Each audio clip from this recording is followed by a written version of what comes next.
Olá, muito bom dia a todos. Declaro aberto o painel intitulado Recursos Públicos ou Recursos Privados? Como acelerar os investimentos em infraestrutura, que compõe a programação do mês da advocacia da OAB Santa Catarina.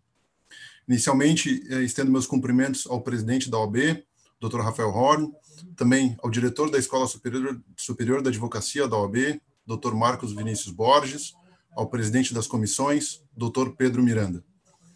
Este painel é uma iniciativa conjunta de duas comissões, a Comissão de Desenvolvimento e Infraestrutura e a Comissão de Parcerias Público-Privadas da OAB Santa Catarina.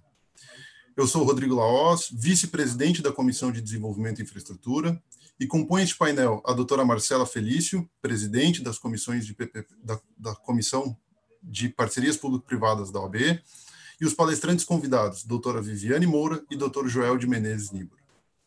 O painel ocorrerá da seguinte forma: cada palestrante responderá 2 perguntas sobre temas já previamente definidos pelas comissões em até 15 minutos. Após, teremos uma pergunta ampla para o debate dos 2 palestrantes. E, ao final, teremos perguntas de quem nos assiste, está nos acompanhando pelo site da OAB. Peço que deixe no chat a sua pergunta para podermos ler ao final do nosso painel. De imediato, passo a palavra para a doutora Marcela Felício, presidente da Comissão de Parcerias Público-Privadas da OAB Santa Catarina. Bom dia a todos, bom dia, doutor Rodrigo, doutor Joel, Viviane, que é a minha convidada, que está aqui conosco.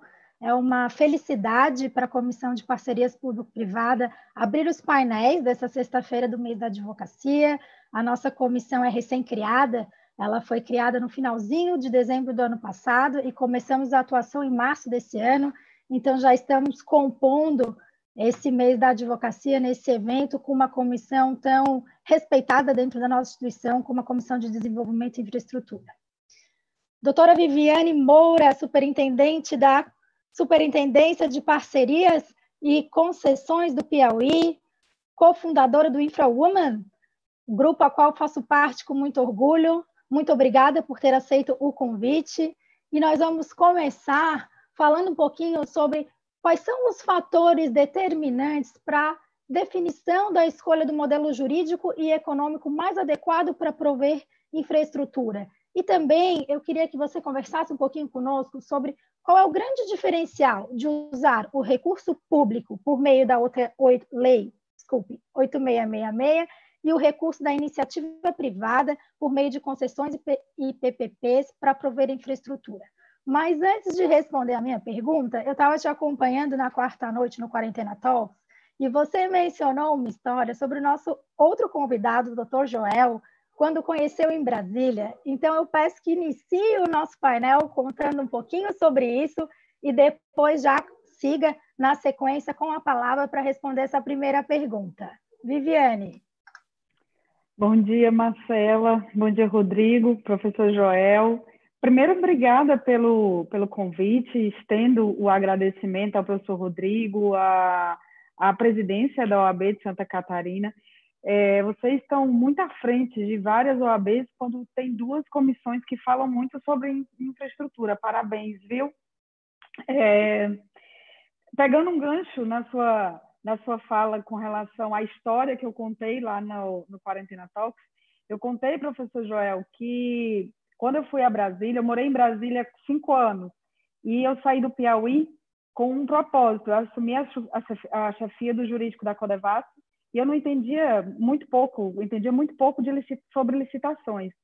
Eu trabalhava no Legislativo.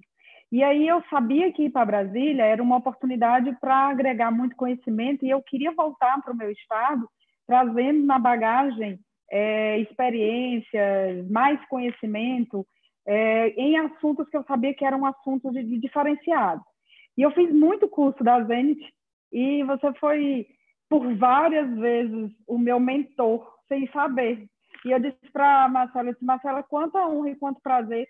E assim, como a vida é realmente assim, um ciclo, né, que se abrem, se fecham, e que a gente vai podendo conviver com pessoas que lá atrás, para mim, você é uma referência em direito administrativo, em licitação, que foi onde eu aprendi muito, foi com você, com licitação e sobre licitação e contrato. E hoje estou aqui, sentada ao seu lado. É uma honra e um prazer. Muito obrigada, Marcela, toda minha. E olha, muito lisonjeado. Já ganhei o dia e a semana. Muito obrigado. Muito Marcela, contente. olha, eu tenho que lhe agradecer A gente pelo que convite. escreve, se esforça, enfim, a gente fica muito contente quando escuta alguma coisa e, sobretudo, de alguém assim que é uma referência nacional e esse trabalho aí muito bonito que está sendo feito no Piauí, que é protagonista. E eu vou dizer aqui, já me metendo um pouco, se aqui na OAB de Santa Catarina a gente discute bastante sobre esses assuntos, né? Eu acho que a gente fala muito, faz pouco, né? Porque aqui a gente está muito atrás, de fato, em PPP, em concessão, a gente está muitos anos atrás do estado do Piauí, de vários outros estados, infelizmente, né? Então, esse esforço da OAB, e daí eu queria cumprimentar a Marcela, cumprimentar o Rodrigo, o Rafael, no sentido de fazer esses debates para assim, para ver se empurra o Estado, para ver se a turma aqui se anima e faz o que precisa fazer, porque a gente, infelizmente, é muito lento nisso. Mas, Viane, o prazer é todo meu e fico muito contente com essa tua fala. Como eu falei, ganhei a semana. Muito obrigado. Eu também, pronto. Estou com a semana já foi paga. Marcela, obrigada, viu, por essa oportunidade ímpar. Bom, vamos começar então, né? Falar um pouquinho sobre o tema em si. A pergunta ela é extremamente importante, porque por várias vezes a gente encontra, né? Principalmente a gente que lida, eu no caso, trabalho com um negócio que é muito complicado, que é convencer o gestor sobre qual a melhor modelagem para ser aplicada numa determinada infraestrutura. E por muito tempo se consagrou que as PPPs elas serviam para resolver um problema fiscal. E isso ficou margeando aí, né? Inclusive virou um conceito, principalmente para quem não entende o que é a ferramenta. E em especial aqui no Piauí, a gente teve que desmistificar um pouco isso, porque parecia que para tudo que não tinha dinheiro do governo, recurso público, PPP servia. E, na verdade, não é isso. E aí a gente foi começando a construir, né, com base, inclusive, na lei, porque a lei é muito clara sobre as diretrizes e para que servem as PPPs, e aí eu vou falar de PPP estrito sensu, mas também a gente pode usar para o conceito mais amplo, né, tratando de concessões, a gente começou a usar como dentro do discurso os fatores determinantes que são muito maiores do que simplesmente a restrição fiscal. E quais são esses fatores determinantes na minha percepção? O primeiro é o ganho socioeconômico e os ganhos de eficiência, são esses dois.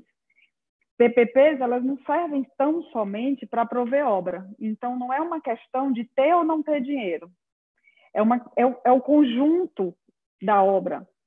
Por muito tempo também, a gestão se preocupou muito em entregar a obra. E as PPPs entraram também nesse contexto, né, como mais uma lei para entregar a obra, infraestrutura. E o propósito não é esse. Então, dois fatores, na minha avaliação, eles determinam a escolha. Quais são os ganhos de eficiência e quais são os ganhos socioeconômicos embutidos dentro de um projeto.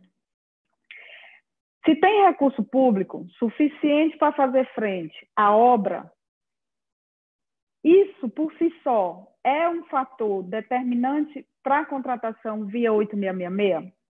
Porque o planejamento, na maioria das vezes, de um governante, ele tem um foco muito na obra.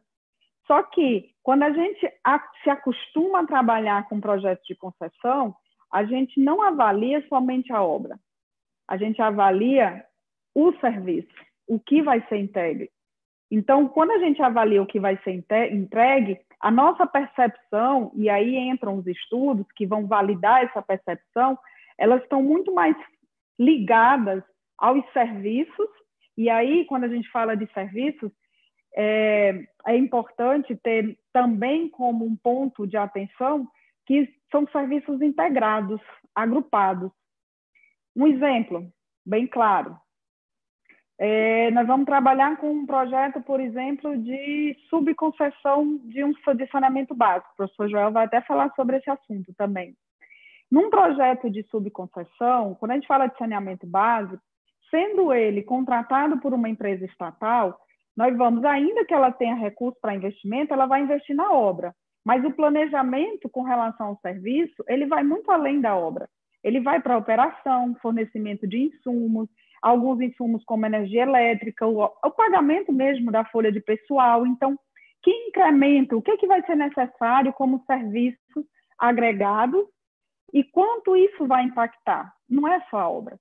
Então, a avaliação de ganhos econômicos, ganhos sociais, porque depende muito do que a gente quer como resultado. O resultado é a obra. Se for, por exemplo, uma rodovia, uma simples pavimentação, não faz sentido trabalhar com PPP, já que o objeto em si não demanda serviço. Aliás, vai demandar a operação e a manutenção. Em alguns casos, só a manutenção. Mas, dependendo do objeto, a simples pavimentação, o asfalto de uma rodovia, por exemplo, numa área vicinal, numa área de rodovia vicinal, resolve. Então, o propósito, ele mexe. Então, os fatores determinantes que devem ser analisados, eles vão muito além da obra em si. Esses ganhos embutidos, eles devem ser observados, eles devem ser avaliados. E aí, quando a gente fala da comparação entre as duas coisas, assim, qual é o grande diferencial? É resultado. O resultado numa PPP, ele é muito mais célere e a gente vê muito mais resultado no propósito do que no meio. Quando a gente fala de PPP, a gente tem embutido aí a celeridade em razão da flexibilidade. O privado, ele não lida com os mesmos limites e as imposições de lei que o governo. E, além disso, com a expertise, a experiência e o próprio padrão de eficiência que vem casado com a experiência das empresas privadas num determinado setor. Então, a escolha passa muito pelo objeto, propósito, ganhos de eficiência, quais são esses ganhos socioeconômicos embutidos, numa perspectiva de planejamento não de obra, mas de serviço.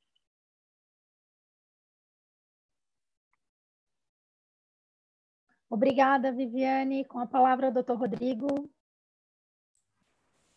Obrigado, doutora Marcela. Coube a mim o convidado, doutor Joel Niebuhr, a quem faço uma breve apresentação, doutor em Direito pela PUC São Paulo, mestre em Direito aqui pela Universidade de Santa Catarina, professor, inclusive, da doutora Viviane em diversos cursos de pós-graduação, autor de inúmeras obras sobre licitação, contrato administrativo e, já partindo, de lei das estatais, que é o objeto da pergunta que lhe faço, doutor Joel, para debate. Temos hoje, no Brasil, muitas empresas estatais são responsáveis pela prestação de serviços públicos voltados para a infraestrutura. A pergunta que lhe faço é a seguinte: quais as dificuldades enfrentadas pelas empresas estatais para realizar essas obras de infraestrutura? É necessário privatizar as empresas estatais ou elas possuem condições de realizar esses investimentos? Passo-lhe a palavra. Então, de novo, cumprimentando todo mundo, agradecendo o convite, Marcela, Rodrigo, Viviane, um grande prazer, uma satisfação. Queria cumprimentar todo o pessoal da OAB, da escola, o presidente, o Rafael, o Pedro Miranda, das comissões, o Marcos Borges, da ESA. Então, uma satisfação, um prazer aqui estar de novo aqui na nossa casa, discutindo um assunto tão polêmico aqui, tão interessante com a Viviane. Essa história da privatização é um tema, assim, se tem que privatizar ou não, é uma conversa que ombreia com questões de ordem política e posicionamentos de ordem política, né? Há um discurso liberal, né, entre aspas, que demoniza as estatais, né, que, portanto, o bem que se poderia fazer ao país era vender todas o mais rápido possível e pelo preço e a condição que fosse, né? Que o país deveria se livrar das estatais e que há toda uma engrenagem burocrática e de controle que impede que isso seja feito e que isso seria a salvação do país, se livrar de todas as estatais. Me parece, sim, que, né, nas últimas gestões, nos últimos anos, houve um exagero aí de criação de estatais, muitas estatais ineficientes, muitas estatais que não deveriam ter sido criadas. Só que, na minha percepção, não dá para generalizar, né? Eu acho que nós temos estatais importantes, estatais que cumprem um papel muito importante, que realizam atividades que são estratégicas, né? E eu acho importante que o Estado brasileiro pense estrategicamente. O coronavírus, a crise de abastecimento nesse mercado de medicamento, de saúde, eu acho que mostra isso, né? Na hora que a coisa esquenta, essa história de livre comércio, não, o globalismo ele se resolve, não é bem assim, né? O chinês tem a indústria, ele decide para quem que vende, ele vai vender para quem paga mais, muita gente descumpre, as obrigações são pactuadas, tem um país que tem mais recursos, ele oferece mais dinheiro e acaba ficando com tudo para si, não para os outros. Se tem tecnologia, a vacina é gerada num lugar, é aquele lugar que vai ser vacinado primeiro. Então, enfim, infelizmente é essa a situação e a gente tem que ter uma estratégia, sobretudo em relação aos serviços públicos, as atividades que são fundamentais para toda a sociedade. Então, eu acho simplista e equivocado esse discurso que diz que as estatais elas precisam ser privatizadas para poder investir. Não, eu não concordo com isso. Tanto que a gente, né, o que foi vendido mais ou menos por agora, essas empresas de energia, grande parte quem compra é estatal, né? Mas as estatais europeias, as estatais chinesas, né? Então, para eles, será que eles são burros ao comprarem a participação nas empresas estatais brasileiras, né? Será que uma estatal norueguesa ela não tem nada na cabeça? Enfim, eles não são inteligentes por quererem esses ativos aqui no Brasil, né? E a estatal brasileira que se desfaz desse ativo, então, é a grande iluminada, que me parece que esse discurso é simplista. Então, o que eu acho que a gente precisa fazer, mas tem muita coisa errada nas estatais, né? Também isso tem que ser levado em consideração, e em grande parte, infelizmente, talvez na sua maioria, elas não são eficientes ou deixam muito a desejar em relação a esse quesito de eficiência. Então, a gente precisa mudar. Em síntese, o que eu acho é que privatizar pura e simplesmente não é solução para tudo, pode ser solução para algumas coisas,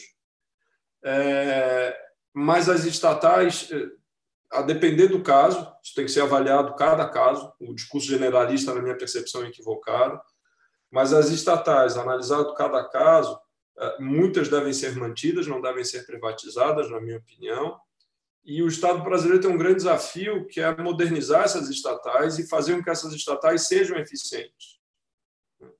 Então, você tem uma estatal que não funciona, mas ela cuida de uma atividade que é importante. Você tem um caminho, talvez, privatizar, vende ela, entrega para um investidor estrangeiro, provavelmente é o estrangeiro que vai levar, ou conserta ela, moderniza, faz com que ela seja eficiente. O mais fácil é vender. O mais difícil é fazer com que essa estatal seja eficiente. Então, esse talvez seja o grande desafio, talvez esse seja o grande trabalho, né? E vender pura e simplesmente lavar as mãos e renunciar a coisas e atividades que sejam estratégicas para o país. Mas, de toda forma, portanto, eu não acho que seja necessário privatizar as estatais, né? Embora algumas realmente precisem ser privatizadas ou devam ser privatizadas, mas não dá para generalizar. E as estatais que nós devemos manter, que não devemos privatizar, elas precisam ter capacidade de fazer os investimentos, prover serviços com qualidade, né, que foi a fala da Viviane. Normalmente a gente pensa muito em concessão de parceria público-privada, por exemplo, para fazer a obra, mas não é só isso, né? O serviço público envolvido, esse serviço tem que ser oferecido à população, à sociedade com qualidade. Então, as estatais precisam de eficiência, elas precisam de recursos para fazer isso, né? Elas precisam de capacidade de investimento. E, em via de regra, elas não têm essa capacidade de investimento, né? Elas não conseguem. Por que aqui em Santa Catarina os nossos números de saneamento básico são tão ruins, né? Porque há uma predominância da estatal, da Casan, e não é porque o pessoal da Casan não quer, é porque não tem dinheiro para fazer, né? Porque se tivesse dinheiro, a gente teria universalização do... Não é uma vontade, é porque eles não têm recursos para fazer os investimentos. Então, há possibilidades para isso, né?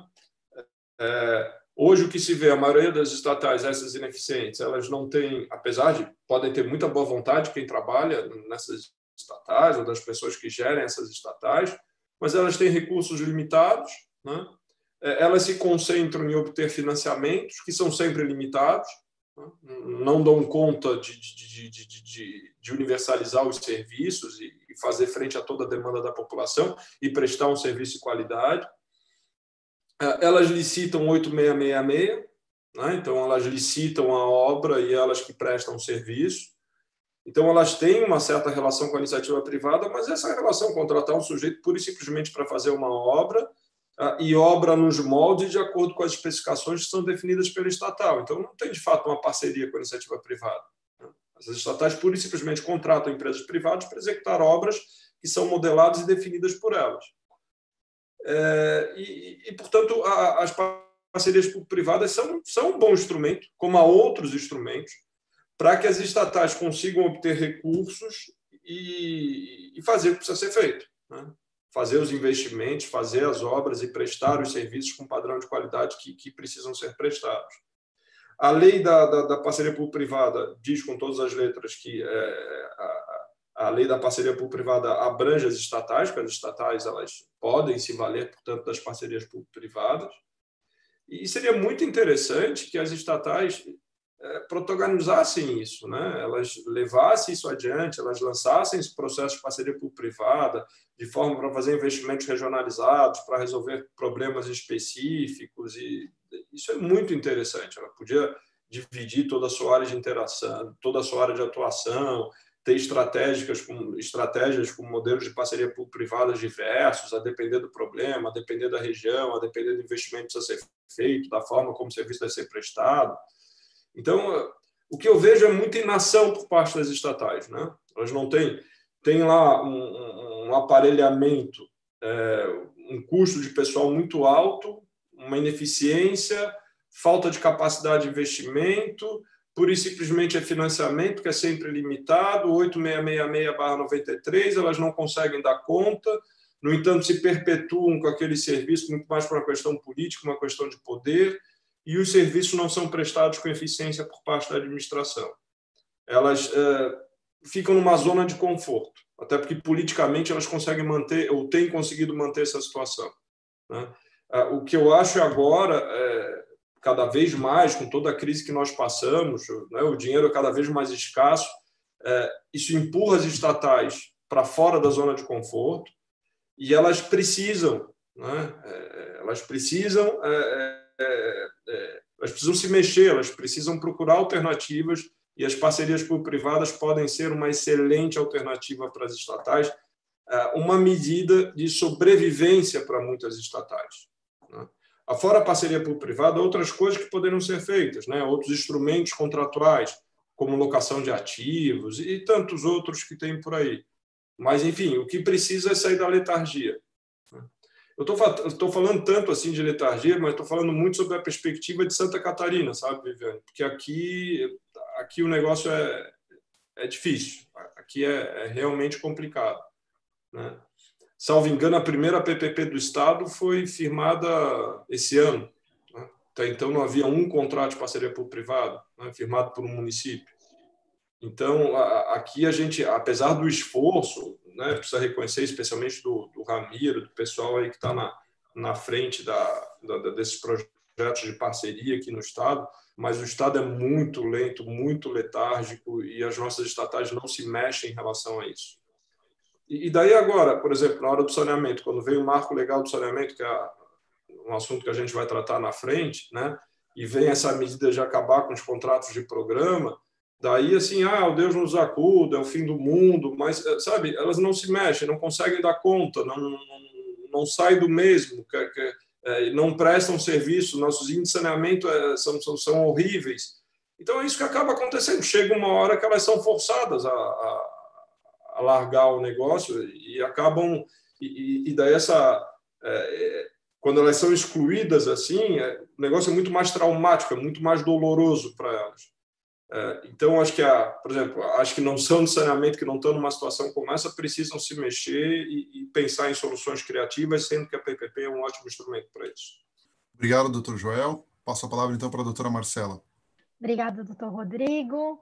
Doutora Viviane, é sabido que o capital privado é uma alternativa para colaborar com os governos no sentido de prover infraestrutura de interesse público. Mas nós também sabemos que a contratação de empresas por meio de PPPs e concessões demanda estudo, demanda um processo de segurança jurídica na tomada de decisão, além de ser um procedimento sofisticado e demorado pela complexidade dos seus estudos. Considerando esses aspectos e sabendo que o governo tem outras formas de ter recursos financeiros para conseguir infraestruturas em estados e municípios, para os mesmos projetos de infraestrutura que precisamos ter serviços mais eficientes, o que dizer sobre apostar o incremento da receita pública através de operação de crédito e licitar e contratar através da Lei 8666? Bom, Marcela, eu vou aproveitar a fala do professor Joel, já que ele tratou de uma forma geral, né, sobre as privatizações, fazendo aí uma abordagem com a PPP, né, com uma comparação e também justificando, né, a necessidade ou não da privatização em alguns casos, para responder essa pergunta. E aí vou tomar também como exemplo o caso do saneamento, porque ele é emblemático. E por muitas das vezes, a nossa companhia de saneamento, vou falar específico da GESPISA, porque eu conheço com bastante propriedade, o governo conseguiu operação de crédito para financiar obras necessárias para o saneamento da cidade de Teresina, várias vezes. E também conseguiu muitos recursos não onerosos, ou seja, a fundo perdido, eram recursos que vinham da União também para investimento no saneamento. Só esse fator, por si só, não foi suficiente para alavancar e melhorar os serviços. Por isso que, aí eu volto para a primeira resposta, não é só uma questão fiscal e financeira. E aí, qual que era o grande problema de uso dos recursos? As limitações impostas pela lei, embora tenha havido aí um avanço com a lei das estatais, enfim, mas de toda forma existem limitações. O custo operacional de uma empresa estatal ele é muito maior do que o custo operacional de uma empresa privada. Isso por si só significa ou justifica uma privatização? Também concordo com o professor Joel. Acho que tem estatais e existem serviços que são serviços de exploração econômica que faz sentido serem privatizados, mas existem serviços que devem ser garantidos pelo poder público, não necessariamente executados pelo poder público. E aí, voltando para a GESPISA, por muitos anos esses recursos ficaram parados em contas da Caixa Econômica, do BNDES, mesmo como operação de crédito. E, embora sejam recursos muito mais baratos do que um recurso de uma PPP, mas infinitamente mais barato, porque a gente sabe que PPP, o financiamento tem um custo, e a gente sabe que se compararmos os dois custos, o custo de uma... E aí falando especificamente do financeiro, do financiamento, o custo do financiamento de uma PPP ele é maior do que o custo do financiamento, às vezes, de uma operação de crédito do governo com um banco multilateral. É muito mais barato o governo pegar recurso de um BID, pegar recurso de uma CAF, do que o privado pegar um dinheiro, obter um crédito num recurso num banco privado. Enfim. Mas a minha preocupação não é de onde vem o recurso e nem o custo. É como esse dinheiro vira resultado, como é que ele vira valor na vida das pessoas. Porque o capital existia do ponto de vista da União, a União deixou de investir em saneamento básico há uns 4 anos, de uns 4 anos para cá, mas investiu por muito tempo, mas as empresas elas não tinham condição de dar vazão e contratar na mesma velocidade que recebiam os recursos, em razão de às vezes, até da própria ineficiência, né, operacional, não por conta de incompetência das pessoas, mas por conta de limitações. Quantas vezes processos de contratação são barrados ou eles são suspensos em razão de atuação do órgão de controle? Então, todos esses fatores, eles atuam juntos para, de alguma forma, travar o investimento, que já é pouco e não é suficiente. O professor Joel falou sobre isso. Mesmo que a União tenha investido, mesmo que o Estado busque recursos através de operação de crédito para fazer frente ao investimento em saneamento básico, ainda assim é pouco. Vou dar um dado para vocês. Ao longo dos últimos 15 anos, até que a gente contratou a subconcessão do saneamento de Teresina, e para isso a gente não precisou privatizar a companhia, professor Joel, a gente usou a estratégia de aplicar um instituto jurídico como a subconcessão para resolver o problema do investimento, mas também do serviço de qualidade, porque a população não quer só a obra, ela não quer a rede, ela quer que a rede funcione, ela quer que a água chegue na casa dela. Então, ao longo dos últimos 15 anos, até 2017, quando esse processo foi finalizado e contratado, o Estado tinha investido aí em torno de 100, 150 milhões em saneamento básico, com esses recursos que vinham da União e algumas operações de crédito. Em 3 anos de contrato, fizemos 3 anos agora em junho, a Água de Teresina, que é uma holding da EGEA, já investiu 850 milhões. Vai universalizar o serviço de água agora em outubro. E tem uma perspectiva de, em mais 4 anos, universalizar o esgoto, coleta e tratamento de esgoto. Então, assim, o que estava planejado para acontecer em 50 anos vai acontecer, aliás, já aconteceu em 3 para a água e vai acontecer em 7 para a parte de esgoto. E aí a gente se pergunta, é só o dinheiro que faz diferença? O acesso ao dinheiro faz diferença, claro, ter recursos sim, mas não é só isso. É a nossa capacidade, enquanto agente público, limitados por vários fatores, não só pela lei, mas também por uma atuação de um controle muito rígido, e às vezes até mesmo pela falta de capital humano para dar vazão, né, a esses processos e transformar esses processos em resultado para a população. Por muitas vezes, esse objetivo ele não é alcançado e essas limitações fazem com que a gente não chegue, né, nos mesmos resultados da iniciativa privada. Um outro exemplo que é emblemático para nós, e aí serve como uma justificativa até por que faz sentido usar recurso privado para determinados serviços através de projetos contratados através de PPPs, né, lato sensu. Há uns 6 meses atrás, logo no começo da pandemia, uma adutora se rompeu aqui na cidade de Teresina, que é a capital. E esse rompimento causou um estrago muito grande na principal adutora que dá vazão ao acesso, na verdade, ao acesso à água para as regiões mais altas da cidade. Aliás, ela é quem, inclusive, fornece água para quase 80% da cidade.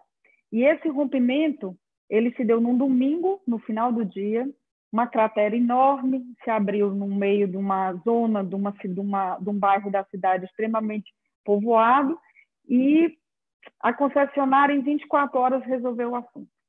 Em 24 horas, a gente tinha o serviço regularizado, a área onde a cratera, né, onde tinha sido aberta a cratera em razão do rompimento da adutora, eles tinham conseguido resolver a parte de obra. Em 24 horas, o serviço estava normalizado. Aí eu faço uma pergunta e é só uma provocação. Se fosse pela companhia, se fosse pela empresa, em 24 horas a gente tinha resolvido? Primeiro, era impossível pela própria força e capital humano necessário para resolver o problema. Segundo, porque se a empresa contratasse uma construtora com dispensa por urgência para resolver o problema, com certeza ia responder no futuro.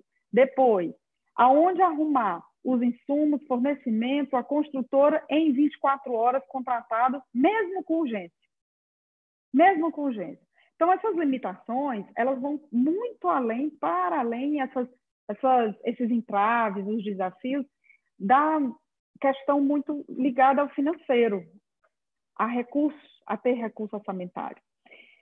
Então, quando a gente compara dinheiro com dinheiro, o dinheiro privado é mais caro, com certeza, do ponto de vista de PPPs estrito sensu, porque na concessão, a lógica, inclusive, de cobrança, ela é a mesma da estatal. O reajuste de uma tarifa de água e de esgoto ela é igual à lógica da estatal. Isso não muda nada. Mas na lógica de uma PPP, é óbvio que as regras de financiamento elas podem ser diferenciadas. Porém, não é só isso que faz diferença. E aí, quando a gente joga isso no fluxo de caixa, pensando num prazo mais largo, de 30, 35 anos, a gente consegue até valorar esse dinheiro do ponto de vista mesmo de capital e financeiro, comparando e se igualando, talvez, mesmo ao custo do capital do governo, de orçamento e de receita pública. Mas, assim, não é só isso que está em jogo. Na verdade, o que está em jogo é a prestação do serviço, é a entrega do serviço para a população. Isso é que faz diferença, é o resultado. E aí a gente tem que focar no propósito, é no fim, não é no meio. E o meio ele vai ser avaliado, e aí serve a ferramenta do Value for Money, numa avaliação de PPPs, custos de comparação, inclusive do valor desse dinheiro, porque aí no valor de dinheiro entram também valores intangíveis, que são qualitativos, que a gente também tem que levar em consideração. Então, eu trouxe esses exemplos para vocês verem que não é só o custo do dinheiro e não é só o fato de ter dinheiro que faz diferença. Às vezes, os governos têm acesso a recursos, às vezes têm uma boa situação fiscal, mas não tem os outros, né, elementos juntos que dão capacidade de gerar resultado efetivo para a população. Obrigada, Viviane. Retoma a palavra o doutor Rodrigo para dar continuidade ao painel. Obrigado, doutora Marcela. Primeiro, antes de fazer a pergunta, ressalto para todos que estão nos acompanhando que façam suas perguntas no bate-papo que temos aqui no nosso site, para que a gente possa, eventualmente, lê-las ao final do painel. Bom, aproveitando o gancho que tanto a doutora Viviane quanto o doutor Joel falaram sobre saneamento básico, a nossa pergunta para o doutor Joel é justamente sobre esse tema.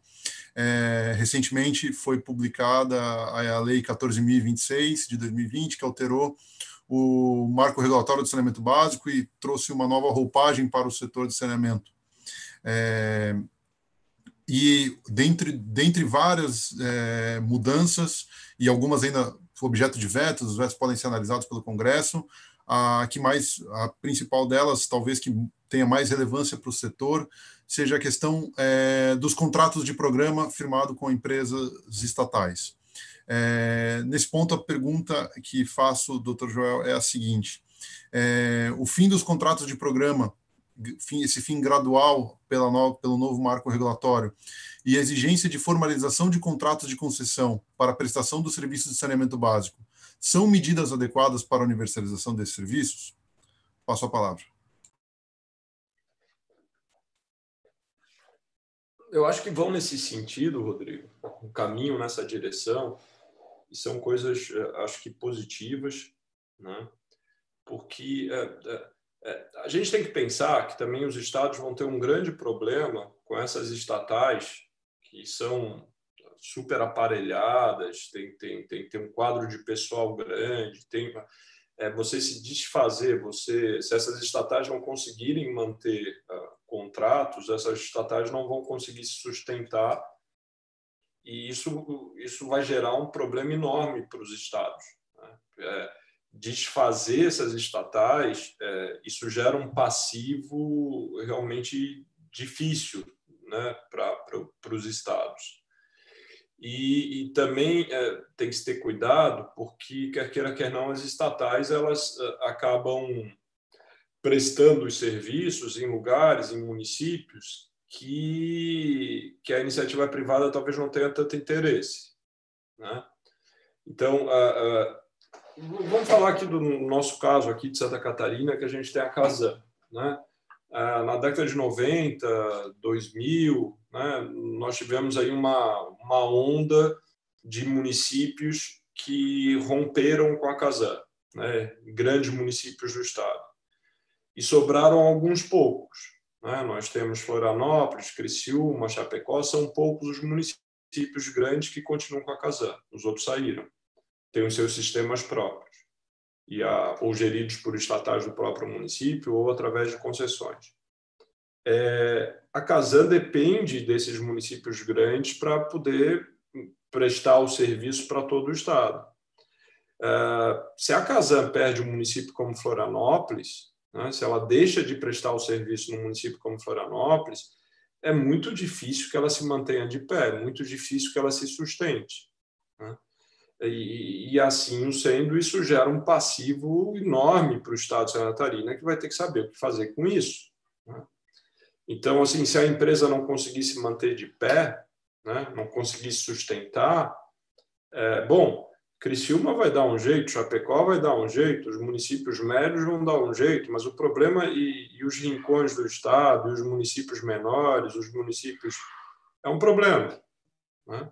A legislação e o novo marco, eles trazem algumas soluções, trabalhando essas questões regionalizadas, as regiões metropolitanas, mas se sabe que isso também é tudo muito demorado, não são coisas simples de serem resolvidas, há divergências difíceis de serem equacionadas, são processos também que não são fáceis, né? Então, porque o contrato de programa é o instrumento por meio do qual essas estatais conseguem ainda manter esses contratos, né? Porque se elas tiverem que disputar a licitação com empresas privadas, como, né, dito pela Viviane, como elas têm um custo operacional mais alto, vai ser difícil, né? A vida delas vai ser complicada, né? Vai ser muito complicado. Talvez algumas estatais na área consigam se manter, assim, algumas que são mais eficientes, que têm mais corpo, talvez uma Sabesp, mas a grande maioria das estatais vão ter dificuldade, então vão perder esses contratos, perdendo os contratos, talvez elas percam a condição de sustentação e não consigam prestar todo o serviço à população. E daí a crítica que foi feita ao veto do presidente da República, porque o Congresso Nacional havia engendrado lá uma solução para que isso fosse feito de uma maneira mais pausada, né? Com mais tempo, talvez tempo até demais, mas enfim, é uma questão que precisa ser ponderada. Mas o fato é que as estatais, há muito tempo, elas estão aí, politicamente, elas mantêm esses contratos de programa, seguram esses contratos de programa, não fazem os investimentos, né, por uma série de problemas, como a Viviane ressaltou, não fazem porque não tem capital, porque a capacidade de contrair financiamento também é limitada, né, muito embora consigam, assim, mas para colocar 1 bilhão numa cidade é muito difícil, né? Então, elas não fazem o investimento. Daí a gente tem uma cidade como Florianópolis, que chega na temporada de verão, tem, sei lá, 20% das praias impróprias para banho. Poxa, a gente tem uma praia como Jurerê, como Canasvieiras, que fica imprópria para banho na temporada de verão. É uma coisa que não dá, né? É um negócio inadmissível. Então, elas têm uma certa... Trabalharam durante muito tempo numa certa zona de conforto política, né? Nesse arranjo político que se fez, e o saneamento básico não avançou, e os nossos números no Brasil são vexatórios, né? Sobretudo na coleta de esgoto, né? A metade do Brasil não tem coleta de esgoto, praticamente. Então, isso é um negócio muito grave. Então, alguma coisa precisa ser feita, tem que mexer nesse negócio, tem que, né, chacalhoar, tem que fazer alguma coisa, não dá para ficar do jeito que está. E meio que puseram um bode na sala aqui, né? Olha, vai acabar esse contrato de programa, porque não dá, do jeito que está não vai ficar. Mas daí tem essa outra consequência, como é que vão ficar as estatais? Uma outra coisa que sempre chamou a atenção, Viviane, é o seguinte: as estatais, elas precisam manter esses contratos grandes, né? Porque senão elas quebram. E são os contratos com as cidades maiores e que talvez tenham uma massa crítica maior, né? Mais imprensa mais estruturada, a sociedade civil um pouco mais organizada, as reclamações da sociedade civil talvez ressoem mais. Então, o que acaba acontecendo com muitas estatais nos anos foi o seguinte: elas têm um investimento de contrair financiamentos, etc. Mas aí o dinheiro que conseguem, elas colocam nas cidades que são as mais importantes, as grandes, né? Que são cidades que são interessantes para a iniciativa privada, né? Então, esse recurso que ela consegue, às vezes a fundo perdido, que é um recurso muito barato, em vez de ela colocar no lugar que é pequeno, que não interessa a iniciativa privada, e então estruturar o serviço nesses lugares, ela coloca esse recurso justamente no lugar onde a iniciativa privada tem disposição de colocar o capital dela. Então, é uma estratégia que me parece toda errada, né? O Estado deveria pensar estrategicamente, na minha percepção, de que maneira, qual seria a lógica? Eu vou pegar o meu recurso, né, do Tesouro ou desses bancos multilaterais, é um recurso que custa menos, e eu vou colocar isso num município que não tem sustentabilidade, que a iniciativa privada eventualmente não vai ter interesse, né?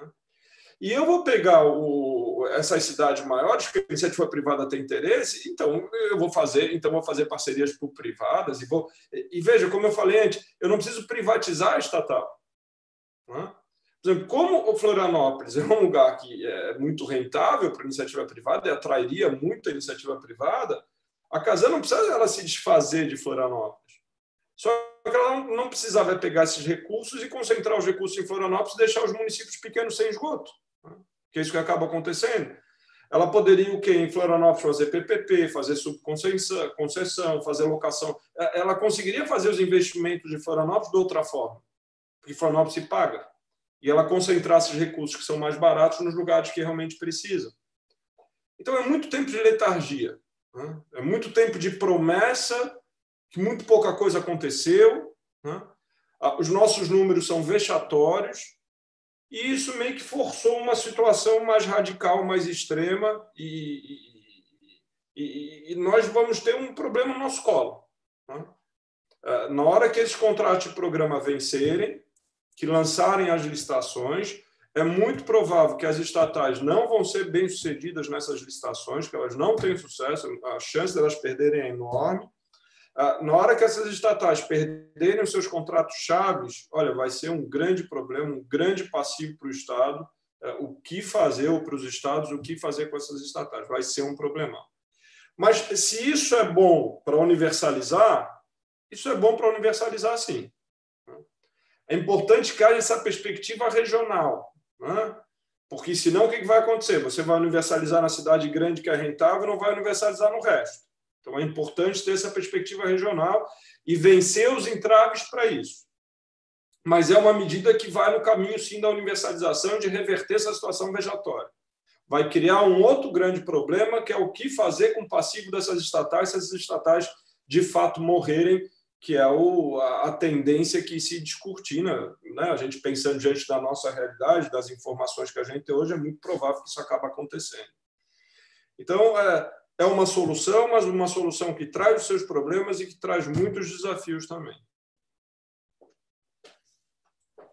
Obrigado, doutor Joel. Passo a palavra para a doutora Marcela.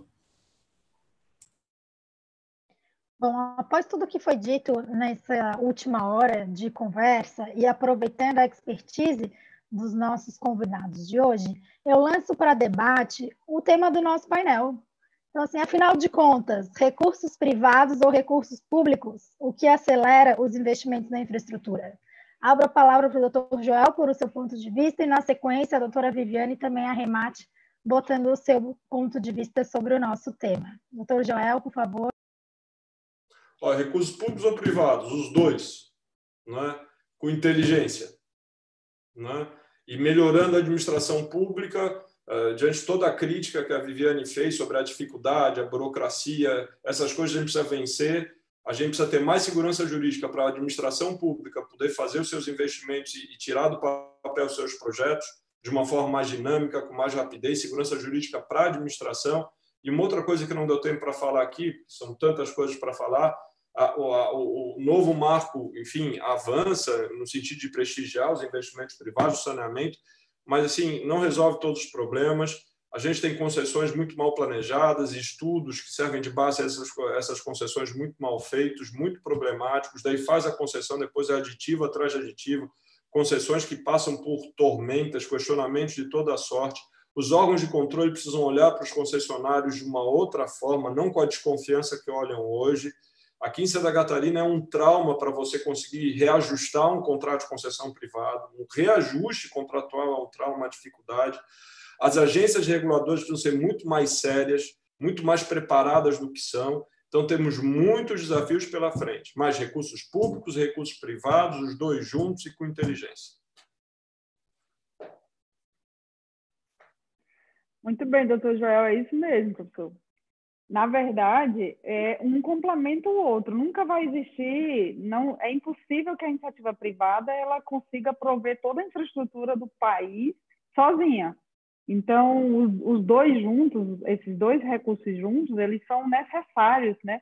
E cada um, claro, na sua, dentro de um contexto, inclusive, de avaliação com relação ao que é mais apropriado, assim, o que é mais oportuno e o que gera mais valor. E o professor falou de um ponto, assim, voltando à questão do saneamento, sobre essa situação das estatais, essa questão dos municípios deficitários, que tem que ser, de fato, observado. Realmente, assim, os contratos... Ainda hoje a gente tem muitos casos que eu acho que a maioria, o maior percentual de relação jurídica entre as estatais e os municípios ainda nem estão de contrato de programa. Grande parte dos municípios não tem lei municipal de saneamento. De fato, houve uma espécie de acomodação numa determinada situação. Isso justifica uma privatização? Penso eu que não, mas isso motiva uma reestruturação do setor, principalmente das estatais, pensando nessas parcerias como alternativas. E pensando numa lógica econômica versus uma lógica social, pensando em indicadores para a estatal, isso vai mexer. O novo marco vai mexer com as estatais, isso eu não tenho a menor dúvida. Mas se a gente não pensar no todo, em como vão ficar os municípios deficitários, e aí, voltando para o... Por que o governo nunca investiu mais nos municípios deficitários? Porque as estatais também tinham a mesma lógica econômico-financeira das concessionárias. Para sobreviver com um custo operacional tão alto, elas tinham que investir mais onde elas tinham capacidade de gerar mais receita. Então, nunca foi a lógica social. No final do dia, a gente nunca viu a lógica social preponderar de qualquer forma. Talvez agora seja a hora da gente fazer isso. Então, tanto faz. Agora, cada recurso, ou seja, tem um valor, e eu acho que, assim, meu ponto de vista é a avaliação sobre o capital público e o capital privado é sobre quem entrega mais com relação a serviço, e se é privado, a função do Estado ela tem que ser revista do ponto de vista de que o Estado deixa de ser o executor, mas passa a ser o regulador. E aí esse recurso ele só vai gerar mais valia na vida das pessoas se o Estado souber regular bem, se souber estruturar bons projetos, se souber contratar bem e se souber gerir bons contratos. E aí sim, faz sentido usar o capital privado, ele é mais célere para algumas coisas e para outras faz sentido continuar usando os recursos públicos. Excelente. Eu acho que nós temos aqui ainda pergunta no chat, e como temos tempo a fazê-la, eu vou passar para o doutor Rodrigo realizar a pergunta para que os nossos convidados possam responder aí, quem está nos acompanhando. A pergunta é feita pelo nosso colega José Carvalho de Jesus. O que dizer do pensamento do jurista Ives Gandra, manifesto em pleno governo do ditador João Figueiredo, pregava: dívida externa, teu nome é estatais. Déficit público, teu nome é estatais. Inflação galopante, teu nome é estatais. Abro a palavra para os palestrantes. Eu acho que essa generalização ela é simplista e equivocada, né? Então, a gente tem que avaliar caso a caso, e se as estatais causam tanto mal assim, é porque tem alguma coisa muito errada acontecendo com elas. Elas estão mal geridas, então, assim, a gente não consegue arrumar, a gente não consegue tornar a estatal eficiente, que é isso que precisa fazer. Então, o caminho mais fácil é vender, né? Demonizar. E é um discurso liberal, é como eu falei lá diante da primeira questão, é uma questão muito política, né? de posicionamento político. Uma posição liberal de vender tudo, e estatal é o demônio de tudo. Mas é engraçado, repito, né? Daí a gente vai vender, por exemplo, a Eletrobras começa a vender a participação nas usinas que ela tem. Quem é que vem aqui, compra e paga uma fortuna? São estatais europeias. Então, assim, os europeus são estúpidos, então, de terem estatais e, inclusive, quererem investir, né, os recursos das suas estatais fora dos seus próprios países, fora do próprio continente europeu. Eles são estúpidos de vir aqui e pagarem para um ativo 1 bilhão, 2, 3, 4, 5 bilhões. Né? Eles não são inteligentes. Inteligente é o presidente Figueiredo. Não sei, talvez até ele seja, mas eu só não concordo com essa generalização, né? E a gente pensar que assim, vender tudo é a solução. Vender tudo, eu acho que não é a solução. A solução, o caminho que talvez seja o mais difícil é arrumar as estatais que precisam atuar, que são estratégicas para o país. É difícil arrumar também, não é fácil, né? Mas pura e simplesmente vender, enfim, não concordo. Respeitando a posição do José, né? Falou, Rodrigo? José Carvalho, né? Isso. Isso aí. Bom, a divergência faz parte do debate. A resposta do professor Joel é extremamente racional e sensata. De fato, o problema não é estatal. Engraçado, quando as estatais foram criadas, né, elas tinham um objetivo de resolver vários problemas de serviços públicos, exatamente pela forma, né, como elas foram criadas, com mais autonomia administrativa, financeira, tinha um objetivo. O problema não é a estatal em si, o problema é o componente político presente dentro da estatal. Porque, do ponto de vista de arranjo societário, elas não diferem muito das concessionárias privadas, não, gente. O problema é de que como elas foram sendo geridas ao longo do tempo. Se elas viraram um motivo para gerar déficit, para gerar altas dívidas, elas viraram por um componente político. Então, assim, é muito difícil trabalhar. Quantas estatais nesse país a gente tem que foram providos, que os cargos foram providos através de concurso público? Elas foram criadas numa década que as pessoas entravam pela indicação. E aí isso é uma mácula. Tem que avaliar o perfil desses funcionários, tem que avaliar o perfil de entrega, tem que avaliar. Conheço várias estatais, como a Codevasf. Eu trabalhei na Codevasf por 5 anos. A Codevasf fizesse um trabalho extraordinário. E, assim, faz sentido privatizar uma atividade, porque a gente tem que olhar para a atividade, por exemplo, que está relacionada aos serviços de abastecimento alimentar no país, que são os projetos de irrigação. Faz sentido? Isso é estratégico para o governo? Gera déficit? Não gera? Não lembro dela ter gerado déficit. E tem receitas. Agora, a gestão de uma estatal ela precisa ser tratada como uma gestão de uma empresa privada, com a mesma lógica. Mas aí vem um componente político muito forte e talvez essa mola que sempre, de alguma forma, fez com que esse sistema funcionasse, dependendo muito de recursos públicos, principalmente recursos públicos da União, hoje está servindo como a justificativa para a privatização. E aí a gente tem que avaliar, faz sentido essa justificativa? Entende? Assim, meio que mal comparando, é como se a gente responsabilizasse o professor da escola pelos erros cometidos pelos nossos filhos na rua, entende?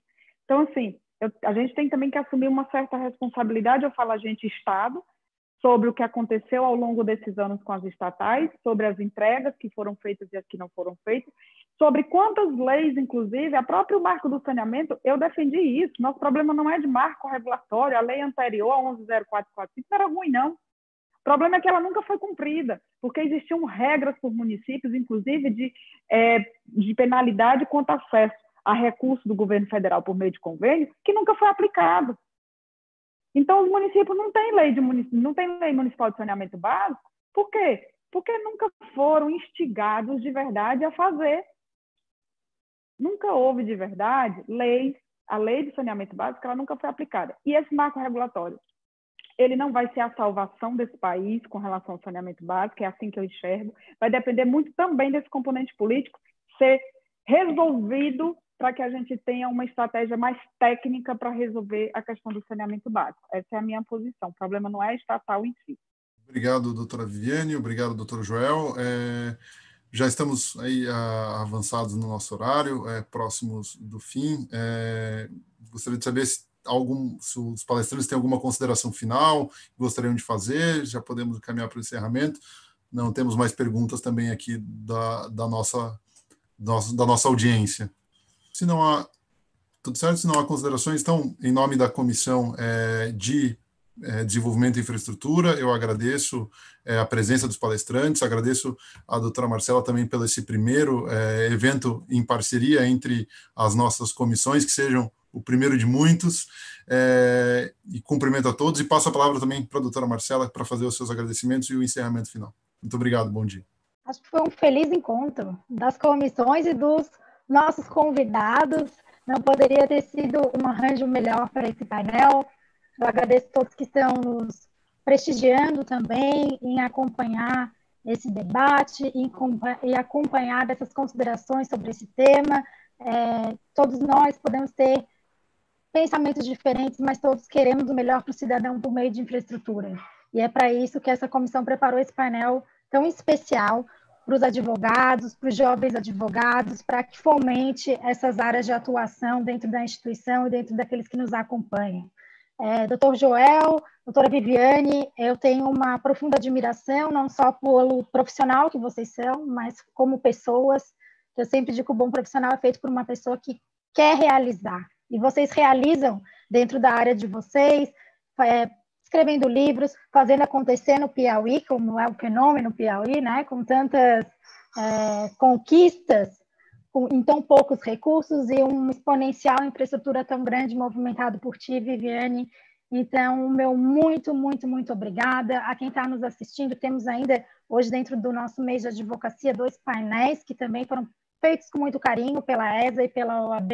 Acompanhem, uma boa sexta-feira, um bom final de semana. Abra a palavra aos convidados que queiram também tecer as suas últimas considerações e agradecimentos ao final desse painel. Eu só queria mandar um abraço, agradecer de novo e dizer da satisfação de participar aqui com a Viviane e dar o parabéns a ela por tudo que tem sido feito pelo Piauí, torcendo para que Santa Catarina possa olhar para esse exemplo que é o Piauí em relação às suas concessões e PPPs e começar a se mexer e fazer as coisas e se aproveitar dos recursos da iniciativa privada, da expertise da iniciativa privada para prestar um serviço público melhor para a população. Obrigado mesmo, uma grande satisfação. Obrigada também, eu quero agradecer pela oportunidade, muito gentil da sua parte, Marcela, nos convidar para vir participar desse painel, nessa semana tão importante para a advocacia. Fico muito honrada, muito feliz, sobretudo pela qualidade também, pelos meus companheiros de painel. Um prazer enorme, professor Joel, revê-lo. Rodrigo, um prazer enorme conhecê-lo. E eu acredito, sim, Santa Catarina tem uma unidade e uma equipe que trabalha com PPPs engajada, comprometida, com muito interesse em fazer acontecer. Tem um caminho aí bem árduo, porque não é fácil trabalhar com essa ferramenta, é difícil até porque não depende única e exclusivamente do nosso trabalho, também depende desse componente de decisão, que é uma decisão também política. Mas eu acredito muito, tem muito potencial, acredito que daqui mais uns anos a gente esteja vendo aí vários projetos em execução e a gente já falando no outro patamar desse estado também, que é extremamente promissor. Obrigada mais uma vez, tá? Só queria dizer, a nossa equipe atual realmente é muito competente, né? Tem gente querendo fazer acontecer com muita vontade, tem tirado projetos do papel, então a coisa começa a acontecer, isso dá esperança. Mas aqui é tanta resistência, essas pessoas acho que sofrem tanto, é tudo tão amarrado, não sei, como tu falou, não depende só deles, né? É todo um contexto e a gente precisa melhorar esse contexto para deixar eles trabalharem. Mas vamos, vai dar. Vai certo, vai sim. No PPP Awards do ano passado, eu estava ouvindo a Viviane falar e ela disse que somos todos Einstein que lidam com PPP e com infraestrutura pelos grandes desafios a serem enfrentados. Tomo isso como exemplo, Viviane, para cada dia da minha vida, para cada projeto que se inicia, assim como todos nós queremos ver infraestrutura e de qualidade em Santa Catarina. Um abraço a todos, bom final de semana, até breve.